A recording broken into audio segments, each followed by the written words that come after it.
It's Kimberly Hawes. I'm here with Derry Community Television. We are doing our exclusive interviews here today at the Municipal Center for our election, our very important election that's happening. I'm sure everybody out there is aware of how essential it is to get out and vote. We hope that if you haven't already, that you will.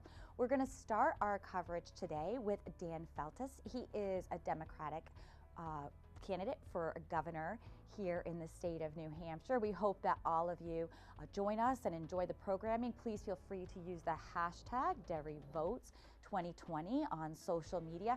Share your photos from the polls and some video as well if you get the opportunity.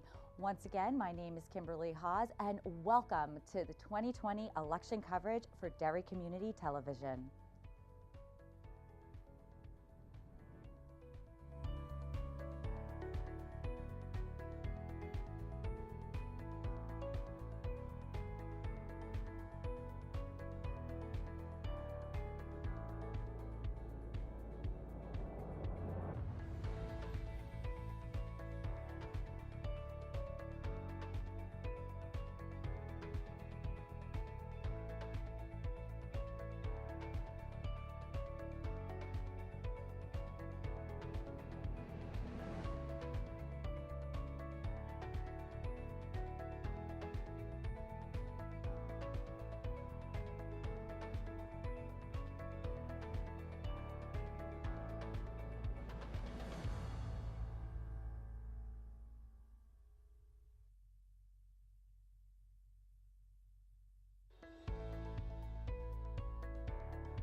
Hello everyone again. Welcome back to our exclusive coverage of the 2020 election from Derry Municipal Center in the Great Derry, New Hampshire.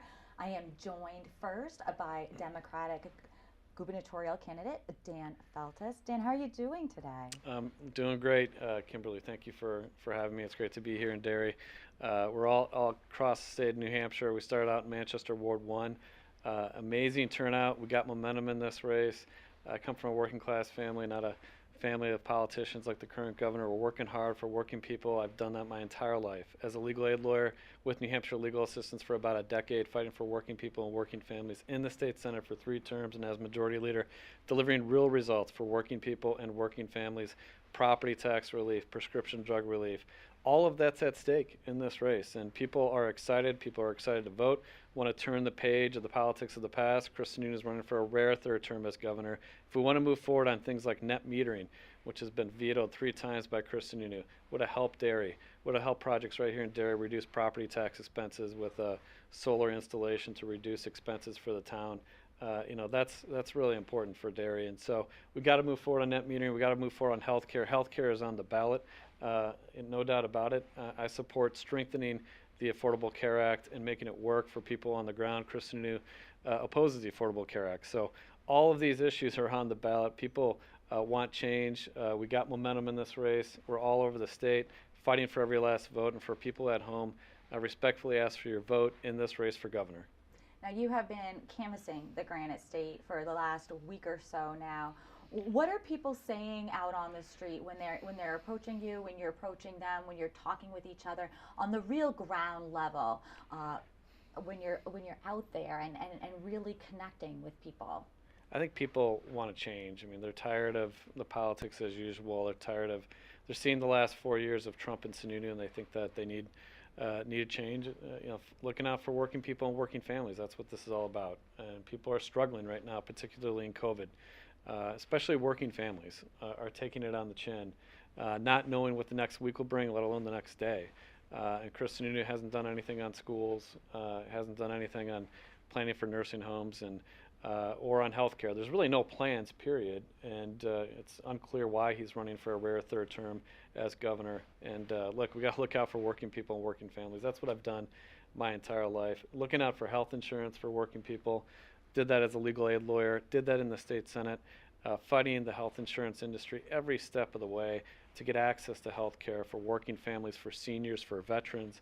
And in the state Senate did the same thing, and as majority leader of the state Senate. And look, Chris Sununu, opposite perspective on health care, and took over $100,000 in corporate campaign checks from the health insurance industry. We're better than that. We got to move forward. Got to move forward together, and that's what this campaign's all about to me: lifting people up, lifting up the stories of working people and working families, providing property tax relief, moving forward on net metering, moving forward on health care. Now, as with many campaigns, the candidates do try to differentiate themselves, and I think that with Chris Sununu and you've been able to differentiate yourselves quite well. What are some concrete things that you would do if elected that you can kind of put in the hands of voters right now to let them know these are the plans, this is what it means to move forward? Absolutely. Healthcare is on the ballot. Make no mistake about it. And healthcare affordability is on the ballot. Under Chris Sununu, we have the highest healthcare costs in the nation. And again, like I said, I've been taking on the health insurance industry every step of the way as a legal aid lawyer, fighting for seniors and veterans, fighting for working people and working families, doing the same thing in the state Senate. Chris Sununu unfortunately took over $100,000 in corporate campaign checks from the health insurance industry. We got to move forward on health care. Chris Sununu supports the repeal of the Affordable Care Act. I don't. We got to protect it and strengthen it and reduce costs for hardworking families. So that's number one. Healthcare is on the ballot. Make no mistake about it. Number two, we got to work hard for working people and working families and seniors on fixed incomes who are stressed by property taxes. Now, we delivered the biggest education funding in state history, but Chris Sununu wants to go backwards, actually wants to cut it out of the state budget. We got to move forward on education funding to relieve the pressure on property taxpayers. That's number two. And number three, we need to make sure that we move forward on concrete initiatives that can help Derry and other communities, including net metering. That was a bipartisan bill that was vetoed not once, not twice, but 3 different times by Chris Sununu, and it would have reduced operating expenses for Derry and reduced pressure on property taxpayers right here in Derry and unlock the clean energy potential and the clean energy jobs potential right here in the state of New Hampshire. And how we get out of this mess is a reflection of our values. And I'm going to work hard each and every day as governor to look out for working class folks and working families. Again, I come from a working class family. My dad worked in a furniture factory for 45 years. Same one, under air conditioned, doing roughly the same job day in and day out for 45 years. My mom, she worked part-time jobs, including the night shift, while raising 4 kids. And been fighting for working class folks every step of the way as a legal aid lawyer in the state Senate.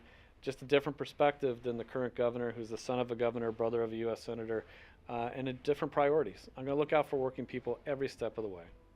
Now, of course, it's in a national election, so there's a lot of focus on the top of the ballot. Can you describe to our viewers at home how things that happen on a national level will affect us here in the state of New Hampshire, and how the governor's office is really important in maybe protecting rights? Absolutely. I mean, we got to look out for New Hampshire first, no doubt about it. We need to make sure that we have relief for New Hampshire. And under Donald Trump, Mitch McConnell, and Chris Sununu, who supported the approach by Mitch McConnell, a CARES Act relief, a second relief package, significant relief package, wouldn't support our towns and cities or the state of New Hampshire, which to me is outrageous. You got to look out for those budgets to protect the jobs of police, of fire, of our teachers, our educators, and protect property taxpayers. Again, I'm going to look out for property taxpayers, not look out for those at the top, corporate special interests, the type of folks that are fueling, quite honestly, Chris Sununu's re-election campaign. We're going to look out for property taxpayers. That's what we got to do. And so making sure that you advocate for real relief that looks out for working people and working class folks. And let me just say, Kimberly, we got, in that first package, we got $1.25 billion that Senator Hassan and Senator Shaheen fought hard for, Representative Pappas as well. And look, we got $1.25 billion. Chris Sununu took unilateral control over it and didn't support our healthcare system. We got hospitals filing Chapter 11 bankruptcy. We got clinics going under. And I'd ask all the viewers at home, how much of that $1.25 billion from Chris Sununu did you get? Did you and your family get in relief? I bet you didn't get any. You know who got a whole bunch? The corporate campaign donors of Chris Sununu's re-election campaign. That's true fact. And look, we have to move forward. We got to look out for working class folks. Make sure that they get the relief in this package. So that's what I'm going to look out for: healthcare and working families, and reduce pressure on property taxpayers.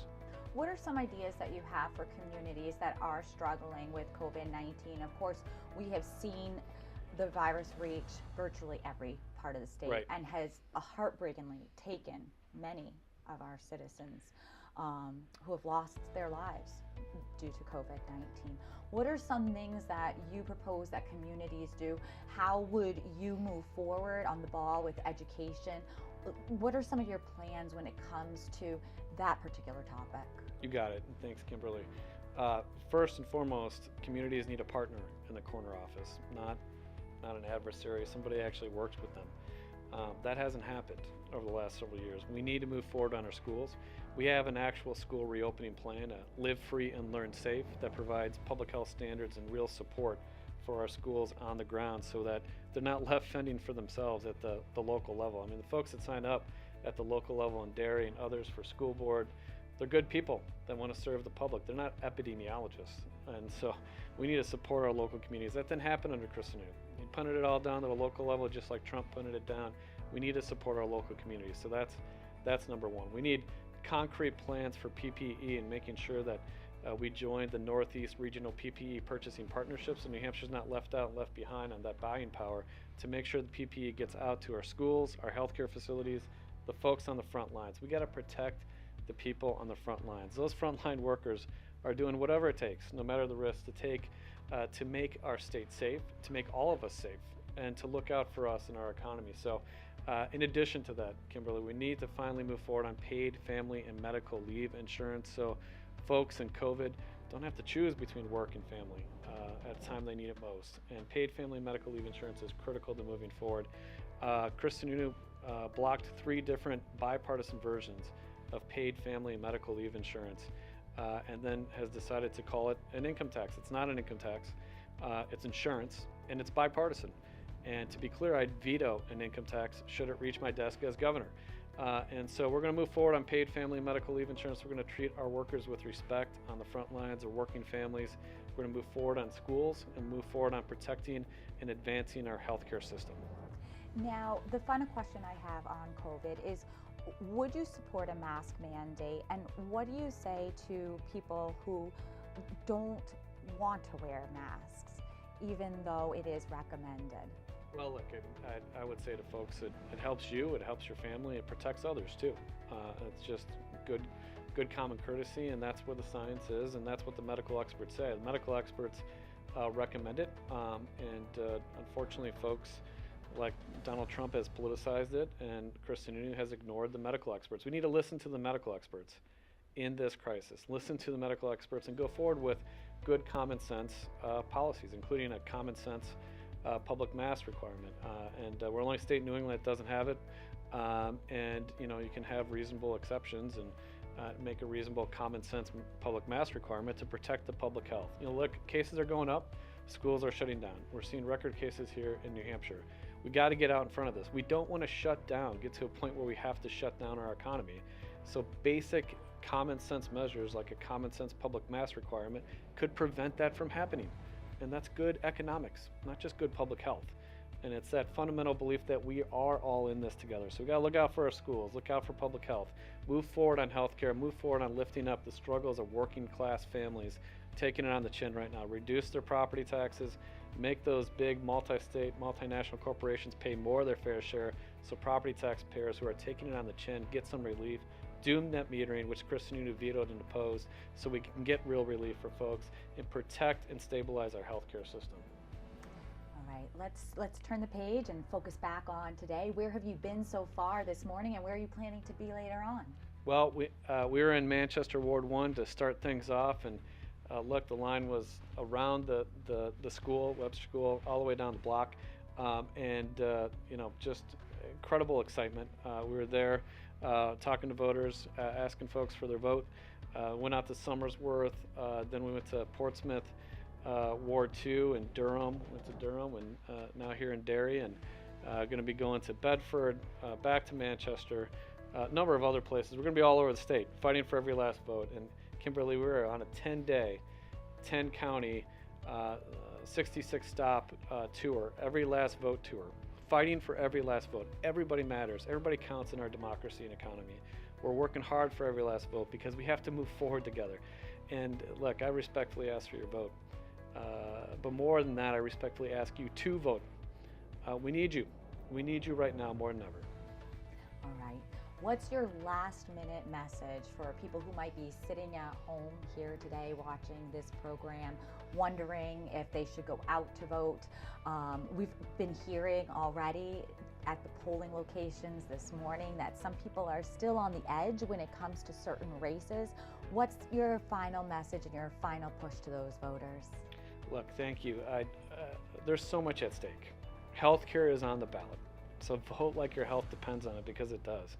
Completely different perspective between me and Chris Sununu, who supports the repeal of the Affordable Care Act. We got to go forward on healthcare, particularly now in the midst of a global pandemic. We need real plans for the future, for our schools, for healthcare, for working people and working families. And look, I come from a working class family, unlike the current governor who comes from a family of politicians. I'm so fortunate to even be in this race. And that's who I've looked out for my entire career. As a legal aid lawyer right out of law school, up until serving in the state senate for a decade, fighting for working class folks, seniors, fighting for veterans for the VA benefits they earned, they're entitled to, battling Wall Street banks who were foreclosing on folks during the last economic crisis, the Great Recession, in the state senate for 3 terms, and as majority leader, fought for working class folks every step of the way, delivering real results. And if I have the honor and privilege of serving in the capacity as the next governor of the state of New Hampshire, that's what I'll do each and every day, is fight for working people in the corner office.